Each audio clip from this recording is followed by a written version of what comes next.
The rain drummed softly against the windows of Thompson's corner store as 73-year-old Robert shuffled through the narrow aisles. His worn leather shoes squeaked against the wet floor, leaving small puddles behind him. The October evening had turned cold, and his old bones felt every drop of moisture in the air. He pulled his gray cardigan tighter around his thin frame and headed toward the bread section. Robert had been coming to this same store for nearly 15 years.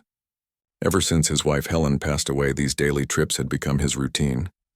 Not because he needed much, mind you. Living alone meant a loaf of bread could last him 3 days and a carton of milk nearly a week. But the store gave him somewhere to go, people to nod hello to, and a reason to leave his empty apartment. The store owner, Mr. Kim, was stocking shelves near the back. He waved when he saw Robert, the same friendly gesture they shared every evening. Robert waved back and continued his slow walk through the store. He picked up a small loaf of bread, some butter, and a can of soup. Dinner for one again. As he made his way to the front counter, Robert heard voices getting louder near the candy section. Mr. Kim was speaking in a firm but gentle tone to someone Robert couldn't see from where he stood. "I understand you're hungry, but I can't let you take things without paying," Mr. Kim was saying. "This is how I make money to feed my own family." Robert moved closer, curious about what was happening. Behind the candy display, he saw 2 small children. They looked to be about 8 years old, maybe twins, with the same dark hair and big brown eyes. But what struck Robert most was how thin they were. Their clothes hung loose on their small frames, and their faces had that hollow look that comes from not eating enough. The little boy was holding a KitKat bar in his trembling hands, while his sister stood beside him with tears streaming down her dirty cheeks. They both looked terrified, like rabbits caught in headlights. "Please, mister," the boy said, his voice barely above a whisper. "We haven't eaten since yesterday morning. Our mama went to the store 3 days ago and never came back. We don't have any money." Robert felt his heart skip a beat. The boy's words hit him like a physical blow. He thought about his own full pantry at home, about the soup he planned to heat up for dinner, about how he sometimes threw away food because he couldn't finish it all. Mr. Kim's expression softened. Robert could see the internal struggle on the store owner's face. He was a kind man, but running a small business meant every dollar mattered. Letting kids take free candy would set a bad example, even if they were clearly in need. "Where are your parents?" Mr. Kim asked gently. "Do you have anyone taking care of you?" The little girl spoke up for the first time, her voice shaky. "Mama said she was going to get help. She said she'd be back before dark, but that was 3 days ago. We've been waiting, but she didn't come home." Robert stepped forward, unable to stay silent any longer. The children noticed him and stepped back, clearly frightened by yet another adult in their situation. "It's okay," Robert said softly, raising his hands to show he meant no harm. "I'm not going to hurt you." He turned to Mr. Kim. "How much for the candy bar?" $2, Mr. Kim replied, understanding immediately what Robert was thinking. Robert reached into his wallet and pulled out a $5 bill. "Keep the change," he said, handing it to Mr. Kim. Then he looked down at the children. "What are your names?" The boy hesitated for a moment before answering. "I'm Tommy, and this is my sister Lily." "Well, Tommy and Lily, when was the last time you had a real meal?" Robert asked. Tommy and Lily looked at each other before Tommy answered. "We found some crackers in our kitchen yesterday, but before that I can't remember." Robert felt his chest tighten. These children were truly on their own, scraping by however they could. He thought about Helen and how she would have reacted to seeing hungry children. She would have scooped them up immediately and made sure they were fed and safe. "Mr. Kim," Robert said, "what kind of sandwiches do you have ready?" Mr. Kim walked over to the small deli section of his store. "I've got ham and cheese, turkey, and peanut butter and jelly." "I'll take 2 of each and 2 bottles of milk," Robert said. He looked back at the children. "That should give you some options to choose from." Tommy and Lily stared at him with wide eyes as if they couldn't believe what was happening. "Why are you helping us?" Lily asked in a small voice. Robert knelt down slowly, his old knees protesting until he was at their eye level. "Because everyone deserves to eat, especially children, and because I think my wife would have wanted me to help you." As Mr. Kim prepared the sandwiches, Robert learned more about their situation. Tommy and Lily had been living in an old apartment building about 6 blocks away. Their mother had been struggling to find work and pay rent. 3 days ago, she had left to meet someone who might give her a job, promising to bring home money and food. She never returned. The children had waited as long as they could before hunger drove them to the store. They had never stolen anything before, Tommy explained with shame in his voice. They just didn't know what else to do. Robert paid for the food and walked with the children to a small table near the store's window. He watched as they ate with the desperate hunger of children who hadn't had a proper meal in days. They devoured the first sandwich so quickly he worried they might make themselves sick. "Slow down," he said gently. "The food isn't going anywhere. Take your time." As they ate more slowly, Robert learned that Tommy and Lily were good students who loved reading and drawing. Their mother had taught them to be polite and honest, which explained why they felt so guilty about trying to steal the candy bar. The rain continued to fall outside, and Robert realized these children had nowhere safe to go for the night. The thought of them returning to an empty apartment, waiting for a mother who might never come back, was more than he could bear. When they finished eating, Tommy carefully wrapped up half of his second sandwich in a napkin. "For later," he explained to Robert, "in case we get hungry again." Robert felt tears welling up in his eyes. These children were so young, yet they had already learned to ration food and plan for uncertainty. No child should have to think that way. As the evening grew darker, Robert knew he couldn't just say goodbye and walk away. These children needed more help than a meal could provide. But he also knew that getting involved would change his quiet, predictable life in ways he couldn't imagine.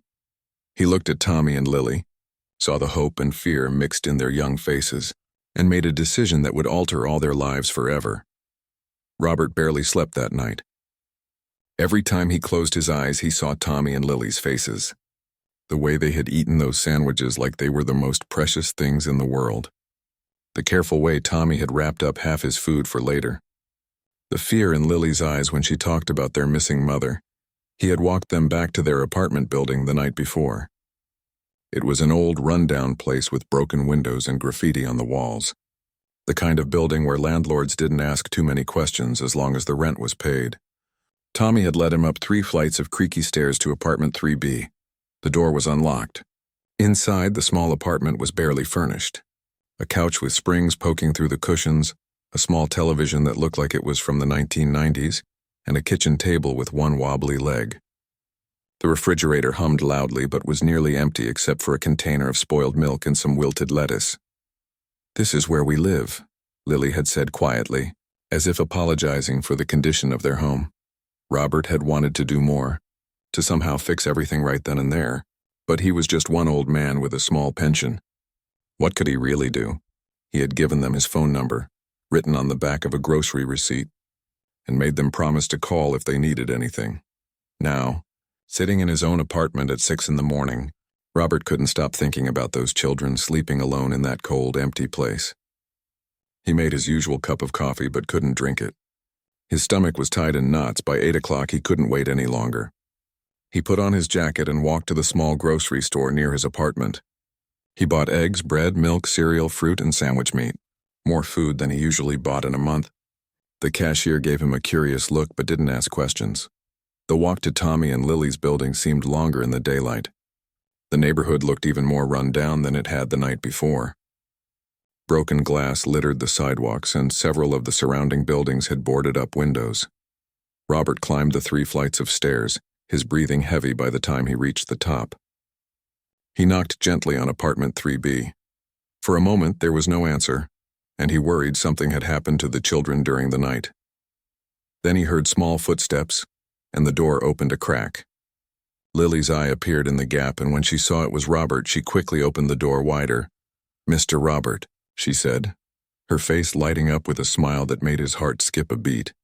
Tommy appeared behind her, rubbing sleep from his eyes. "Did you bring more food?" he asked hopefully. Robert held up the grocery bags. "I thought you might be hungry for breakfast." The children's faces lit up like Christmas morning. They helped him carry the bags to the small kitchen, and Robert began making scrambled eggs while the children watched in fascination. He realized they probably hadn't seen someone cook a real meal in quite some time. "Our mama used to make eggs like that," Lily said softly, "before she got sad all the time." "What do you mean by sad?" Robert asked gently as he stirred the eggs. Tommy and Lily exchanged a look. She started crying a lot, Tommy explained. She couldn't find work and we got behind on rent. She said she was a bad mother because she couldn't take care of us properly. Robert felt his heart break a little more. He had lived long enough to understand how life could overwhelm someone, especially a single parent trying to raise 2 children alone. They ate breakfast together at the wobbly kitchen table. Robert watched as the children devoured the eggs and toast, eating with the same desperate hunger he had witnessed the night before. But this time they also talked and laughed between bites. Lily told him about her favorite book, a story about a princess who could talk to animals. Tommy showed him a drawing he had made of a superhero who helped hungry people. Their innocence and resilience amazed Robert. Despite everything they had been through, they were still just children with dreams and imagination. After breakfast, Robert asked if they had been going to school. "We missed a lot of days," Tommy admitted. "Mama said we couldn't go when we didn't have clean clothes or lunch money." Robert learned that both children were supposed to be in 3rd grade, but had missed so much school that they were falling behind. Lily could read better than Tommy, but both of them were bright and eager to learn. "Would you like me to help you with reading and math?" Robert offered. The children nodded enthusiastically. For the next 2 hours, Robert worked with them using some old books he had brought from his apartment. He was amazed by how quickly they picked up concepts when they had someone giving them individual attention. Around noon, Robert's stomach reminded him that he hadn't eaten breakfast himself. He made sandwiches for all 3 of them, and they had an impromptu picnic on the living room floor since the couch wasn't very comfortable. "Mr. Robert," Lily said as they ate, "why are you being so nice to us? Most grown-ups don't like kids who don't have parents around." Robert thought about his answer carefully. "My wife and I never had children of our own," he said finally. "We always wanted to, but it just didn't happen for us. She used to say that maybe someday we would find children who needed us as much as we needed them." "Do you think we need you?" Tommy asked innocently. "I think maybe we need each other," Robert replied. The afternoon passed quickly. Robert helped the children clean up their apartment a bit, and they played simple games using cards he had brought along. For the first time in years, Robert found himself laughing genuinely. The children's joy was infectious, and their gratitude for the smallest kindnesses touched him deeply. As evening approached, Robert realized he didn't want to leave. The thought of these children spending another night alone in this empty apartment troubled him greatly. But he also knew he couldn't just move in with them. There were rules about these things, legal considerations he didn't fully understand. "I'll come back tomorrow," he promised as he prepared to leave. "And I want you to call me if you get scared or need anything during the night." "Promise you'll really come back?" Lily asked, her voice small and uncertain. "I promise," Robert said, and he meant it with every fiber of his being.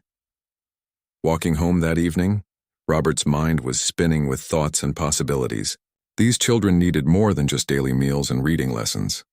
They needed stability, safety, and someone who would be there for them consistently.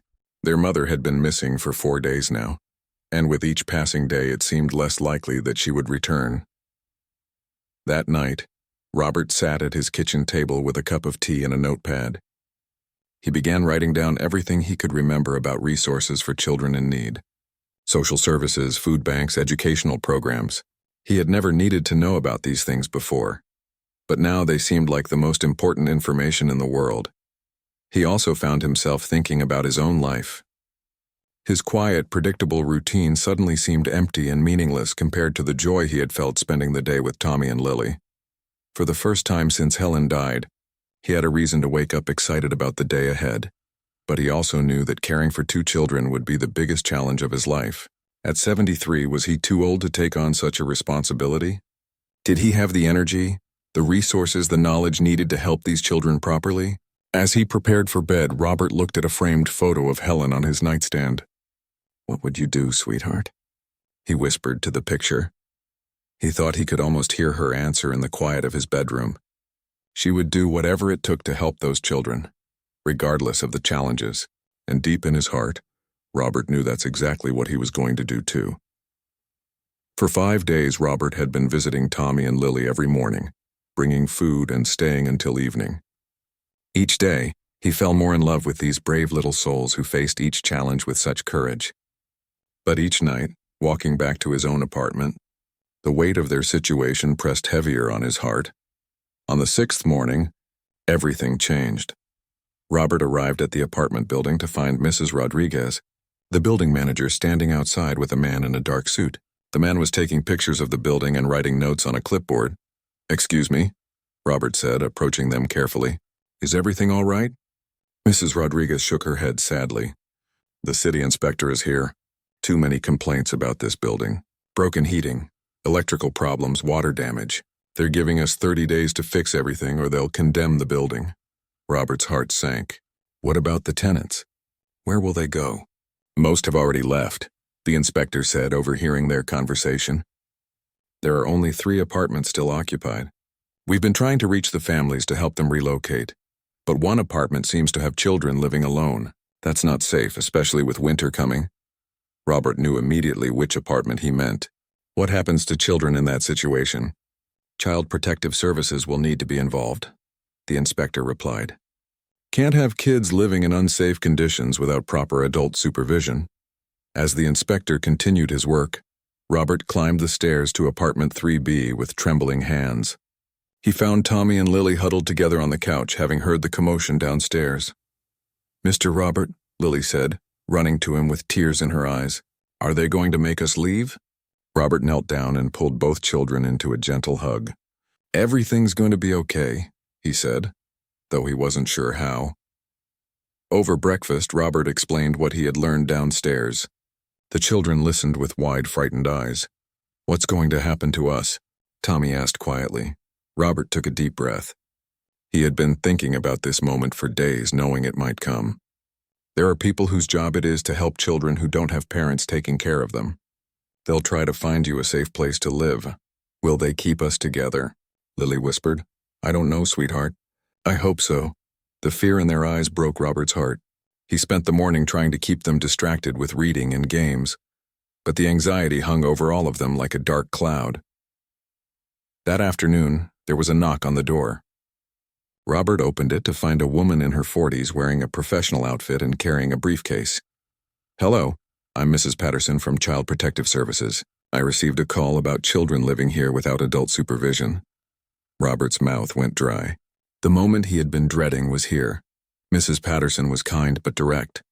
She asked Tommy and Lily many questions about their living situation, their mother, and how they had been taking care of themselves. The children answered honestly, occasionally looking to Robert for reassurance. "And who are you?" Mrs. Patterson asked Robert. "I'm a friend," Robert said simply. "I've been helping them with food and making sure they're safe." Mrs. Patterson nodded approvingly. "That's very kind of you. But these children need a stable living situation with proper guardianship. I'm going to need to take them to a temporary placement while we figure out next steps." "No," Lily cried out, grabbing Robert's hand. "We want to stay with Mr. Robert." Tommy moved to Robert's other side. "He takes care of us. He brings us food and helps us read. Can't we live with him?" Mrs. Patterson looked at Robert with new interest. "Have you considered becoming their temporary guardian? It's a process, but if you're willing..." Robert felt his heart racing. This was the moment of truth. He looked down at Tommy and Lily, saw the hope and desperation in their young faces, and knew what he had to do. "Yes," he said firmly. "I want to take care of them." The next 2 hours were a whirlwind of paperwork and questions. Mrs. Patterson explained the process for emergency temporary guardianship. Robert would need to pass background checks, have his home inspected, and prove he could provide for the children's basic needs. "I have to be honest with you, Mr. Davis," Mrs. Patterson said. "This is unusual. Most temporary guardians are relatives or younger families. You're 73 years old living on a fixed income. The court will have concerns." "I understand," Robert replied. "But these children need someone who loves them, and I do. I love them as if they were my own grandchildren." Mrs. Patterson softened. "I can see that. And it's clear they're attached to you. Let me make some calls and see what we can do." While Mrs. Patterson made phone calls in the hallway, Robert sat with Tommy and Lily on the couch. "Do you really want us to live with you?" Lily asked. "More than anything," Robert said honestly. "But my apartment is very small. You'd have to share a room and we'd have to make a lot of changes." "We don't care about space," Tommy said quickly. "We just want to be together and we want to be with you." Mrs. Patterson returned with news. The court could grant emergency temporary guardianship for 30 days, while Robert went through the full approval process. He would need to find suitable housing for the children immediately. "My apartment only has one bedroom," Robert admitted. "That won't work for 2 children," Mrs. Patterson said. "You'll need at least a 2-bedroom place or a 1-bedroom with space to accommodate separate sleeping areas for the children." Robert's mind raced. His small pension was barely enough to cover his current rent and expenses. A larger apartment would cost significantly more, but looking at Tommy and Lily's hopeful faces, he knew he would find a way. "I'll figure it out," he said. The rest of the afternoon was spent packing the few belongings Tommy and Lily had. Their clothes fit into 2 small garbage bags, and their treasured possessions, Lily's favorite book and Tommy's drawings, went into a shoebox. As they walked to Robert's apartment, carrying everything the children owned, Robert felt the full weight of what he had committed to. At 73, he was about to become a guardian to 2 8-year-old children. He had no experience raising kids, limited money, and no idea what he was doing. But when Lily slipped her small hand into his as they walked, and when Tommy looked up at him with complete trust, Robert knew he had made the right choice. His apartment felt even smaller with 3 people in it. The children sat on his couch looking around at their new temporary home. It was clean and warm, with books on shelves and pictures of Helen on the walls.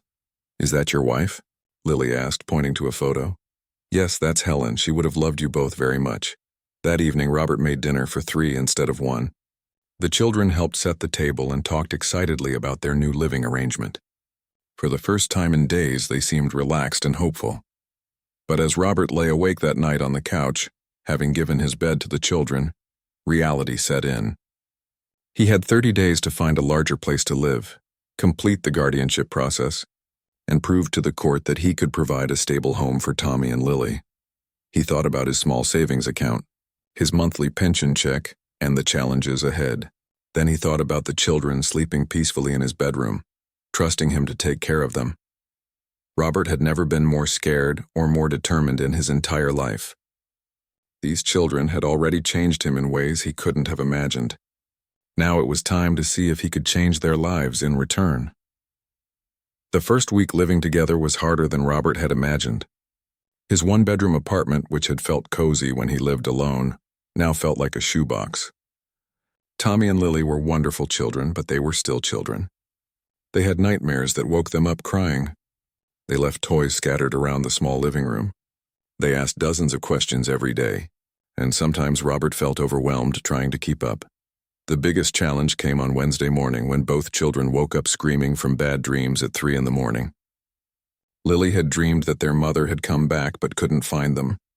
Tommy had nightmared about being taken away from Robert and put in a scary place where he and Lily were separated.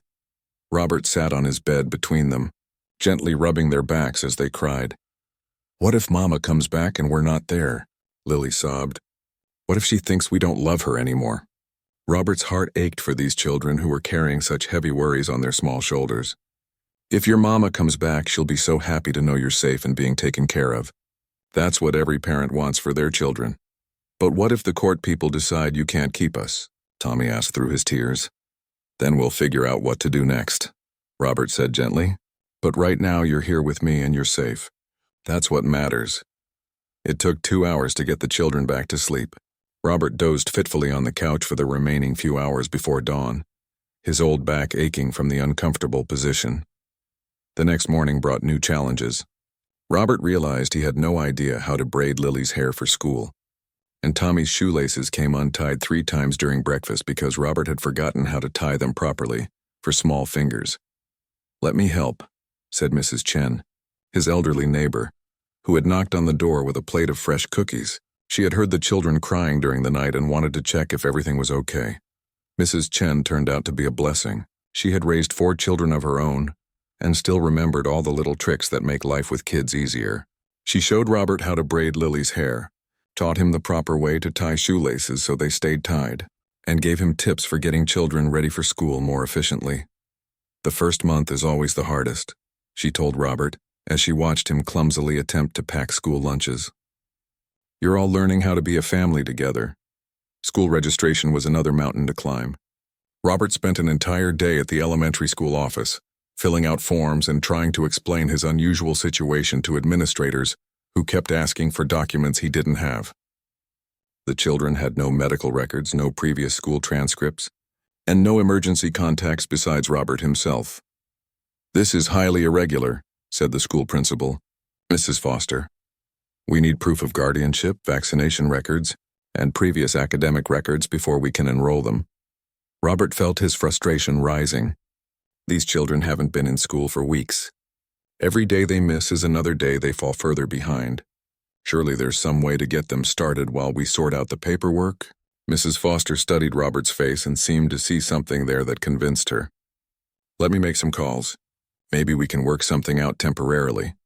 By the end of the week, Tommy and Lily were finally attending school. Robert walked them there every morning and picked them up every afternoon. The 3-block walk became their special time together, when the children told him about their day and Robert shared stories from his own childhood. But the real test came when Robert tried to help with homework. Math had changed completely since he was in school. The methods for solving problems that seemed simple to him were apparently all wrong according to the children's textbooks. "I don't understand this new way of doing subtraction," Robert admitted after staring at Tommy's math worksheet for 10 minutes. "That's okay, Mr. Robert," Tommy said patiently. "My teacher said parents don't always know the new ways. She said we can help teach you." And so began an interesting role reversal, where the 8-year-olds taught their elderly guardian about modern teaching methods while he helped them with reading, comprehension, and spelling. The apartment search was proving to be Robert's biggest challenge. His pension of $1,200 a month had been enough for his small 1-bedroom apartment and basic expenses, but 2-bedroom places in safe neighborhoods cost at least $800 more. Even the less desirable areas were beyond his budget. After 2 weeks of searching, Robert made a difficult decision. He went to the bank and asked about withdrawing money from the small retirement account Helen had left him. The account was meant to cover his final expenses someday, but Robert realized he needed it now for something more important. "Are you sure about this, Mr. Davis?" asked the bank manager. "Once you withdraw these funds, you'll pay significant penalties, and the money won't be there for emergencies." "These children are my emergency," Robert replied firmly. With the money from Helen's account, Robert was able to put a deposit down on a small 2-bedroom apartment in a decent neighborhood. It wasn't fancy, but it had enough space for the children to have their own room, and it was within walking distance of their school. Moving day was an adventure. Robert had accumulated very few possessions in his years of living alone, but now he needed furniture for the children's room, a larger dining table, and dozens of other things he had never thought about. Mrs. Chen organized several neighbors to help with the move. Mr. Kim from the corner store donated a small refrigerator he was replacing. The school counselor, Mrs. Wilson, brought boxes of clothes that other families had outgrown. Slowly, the new apartment began to feel like a real home. The children were amazed to have their own room. They had never had separate beds before, and the novelty of being able to spread their drawings on their own small desk made them giddy with excitement. "This is the best room ever," Lily declared, hugging Robert tightly, but the adjustment wasn't easy for any of them. Robert found himself exhausted by 7 o'clock every evening, something that hadn't happened since he was a young man working construction. The children, meanwhile, still struggled with nightmares and fears about their future. One evening, about 3 weeks after they had moved in together, Robert found Tommy sitting quietly by the window, staring out at the street. "What are you thinking about, buddy?" Robert asked, settling into the chair beside him. "Do you think we're too much trouble?" Tommy asked quietly. "You look tired all the time now. Before you met us, you were probably happier living by yourself." Robert felt his throat tighten with emotion. "Tommy, look at me." The boy turned to face him, his young face serious and worried. "Before I met you and Lily, I was just existing. I woke up, ate breakfast alone, walked to the store alone, ate dinner alone, and went to bed alone. Every day was exactly the same and nothing mattered very much." Robert paused, searching for the right words. "Now I wake up excited to see what you and Lily will say or do. I look forward to helping with homework and hearing about your day at school. Yes, I'm more tired than I used to be, but I'm also more alive than I've been in years." Tommy studied Robert's face carefully. Really? You and Lily haven't made my life harder. You've made it worth living again." That night, for the first time since they had moved in together, both children slept through the night without nightmares, and Robert, listening to their peaceful breathing from the next room, finally allowed himself to believe that maybe, just maybe, they were all going to be okay. 6 months had passed since that rainy evening when Robert first met Tommy and Lily at Thompson's corner store. As he sat in the courthouse waiting room, straightening his best tie for the 3rd time, he could hardly believe how much their lives had changed. The permanent adoption hearing was scheduled for 10 o'clock. Robert's hands trembled slightly as he held the folder containing all the paperwork they had completed over the past months. Medical records, school reports, financial statements, character references, and dozens of other documents that would determine their future as a family. Tommy sat beside him, wearing the new dress shirt they had bought for the occasion. His hair was neatly combed and he kept fidgeting with his collar. Lily wore a simple blue dress that Mrs. Chen had helped pick out, and she clutched Robert's hand tightly. "Are you nervous, Mr. Robert?" Lily whispered. "A little," Robert admitted, "but good nervous. Like when you're about to open a present you've been hoping for." Mrs. Patterson appeared in the doorway, smiling warmly. Over the past months, she had become more than just their social worker. She had become a friend and advocate, helping them navigate the complex adoption process. "Are you ready?" she asked. Robert took a deep breath and stood up, still holding Lily's hand while Tommy walked beside him. "We're ready." The courtroom was smaller than Robert had expected. Judge Williams, a woman in her 60s with kind eyes and gray hair, smiled at them as they entered. She had reviewed their case thoroughly and had even made an unannounced visit to their home the month before. "Good morning, Mr. Davis, Tommy, and Lily," she said warmly. "This is a special day for all of you." The hearing itself was surprisingly simple. Judge Williams asked Robert a few questions about his commitment to the children and his plans for their future. She asked Tommy and Lily if they wanted Robert to be their legal father, and both children answered with enthusiastic yeses. "In all my years on the bench," Judge Williams said, "I've rarely seen a family that so clearly belongs together. Mr. Davis, you've shown remarkable dedication to these children. Tommy and Lily, you've shown incredible resilience and love." She picked up her gavel. "It is my honor to grant this adoption petition. Robert Davis, you are now the legal father of Tommy and Lily Davis. Congratulations to your new family." The gavel came down with a soft thud that seemed to echo through Robert's heart. After months of uncertainty and paperwork, it was finally official. They were a real family. Lily burst into tears of joy and threw her arms around Robert's neck. Tommy, trying to be brave, wiped his eyes quickly before giving Robert the biggest hug he had ever received. "We're really a family now?" Tommy asked, his voice full of wonder. "We're really a family," Robert confirmed, his own voice thick with emotion. Outside the courthouse, Mrs. Chen and several neighbors were waiting with balloons and homemade signs that read, "Congratulations, Davis family." Mr. Kim had closed his store for an hour to be there, bringing a cake decorated with 3 stick figures holding hands. "I told you it would work out," Mrs. Chen said, hugging Robert tightly. "I could see from day one that you 3 belonged together." The celebration continued at their apartment, where friends and neighbors had decorated the living room with streamers and prepared a feast of homemade dishes. Robert looked around at all these people who had become their extended family and felt overwhelmed with gratitude. As the afternoon wore on and the guests began to leave, Robert found himself alone with Tommy and Lily in their living room. The children were playing with new toys that the neighbors had brought, chattering excitedly about their day. "Dad," Lily said suddenly, trying out the word. "Dad, can we go to the store? I want to show Mr. Kim our adoption papers." Robert's heart skipped a beat. It was the first time either child had called him Dad, and the word sounded more beautiful than any music he had ever heard. "Of course we can," he said, his voice slightly shaky. "That's a wonderful idea." The walk to Thompson's corner store brought back so many memories. Robert remembered that first night, when he had paid for a KitKat bar and watched 2 frightened children eat sandwiches like they were the most precious things in the world.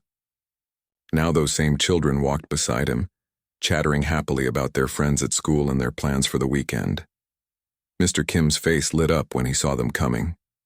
"The Davis family," he called out. "How did it go today?" "We're officially adopted," Tommy announced proudly, showing Mr. Kim the adoption certificate. Mr. Kim examined the document seriously, then broke into a huge smile. This calls for a celebration. Choose anything you want from the candy section. It's on the house. As Tommy and Lily debated between different candy bars, Robert stood by the same display where he had first seen them 6 months ago, the spot where 2 hungry children had tried to steal a KitKat because they hadn't eaten in days. It's amazing how things work out, Mr. Kim said quietly, joining Robert by the candy display. Who could have predicted that night would lead to this? I certainly couldn't, Robert replied. I thought I was just helping 2 children get a meal. I had no idea they were about to save my life. Save your life? Robert nodded. Before I met Tommy and Lily, I was just waiting to die. Going through the motions each day, but not really living. They gave me a reason to wake up excited about each day. They gave me a purpose I never knew I needed. Tommy and Lily approached with their chosen candy bars, the same KitKat bars they had been trying to take that first night. But this time, they paid with their own allowance money, counting out quarters and dimes with pride. Thank you, Mr. Kim, Lily said politely, exactly the way Robert had taught her. Walking home, the children ran ahead slightly, their energy boundless even after the long emotional day. Robert watched them and marveled at how healthy and happy they looked. Tommy had grown 3 inches and gained 15 pounds. Lily's hair was shiny and neat, and both children carried themselves with the confidence that comes from knowing they are loved and secure. Dad, Tommy called back to him. Hurry up. We want to show you our favorite part of the playground, Dad. The word still made Robert's heart sing every time he heard it. That evening, as Robert tucked the children into their beds in the room that was truly theirs now, he reflected on the incredible journey they had all taken together. Dad, Lily said sleepily, do you think Mama knows we're okay? Robert sat on the edge of her bed and smoothed her hair gently. I think wherever your Mama is, she knows you're safe and loved. I think that would make her very happy. I hope she's okay too, Tommy said from his bed across the room. I hope so too, buddy. After the children fell asleep, Robert sat in his favorite chair in the living room, looking at the framed adoption certificate that now hung on the wall next to Helen's picture. He could almost imagine Helen smiling down at their little family, happy that her widowed husband had found love and purpose again. At 73 years old, Robert had become a father for the first time. It wasn't the path he had expected his life to take, but it was the most rewarding journey he had ever experienced. 2 hungry children trying to steal a candy bar had changed his life forever, showing him that sometimes the most beautiful families are the ones that find each other when they need it most. Outside his window, snow began to fall softly, the first snow of winter, but inside their warm apartment, the Davis family was complete, safe, and home.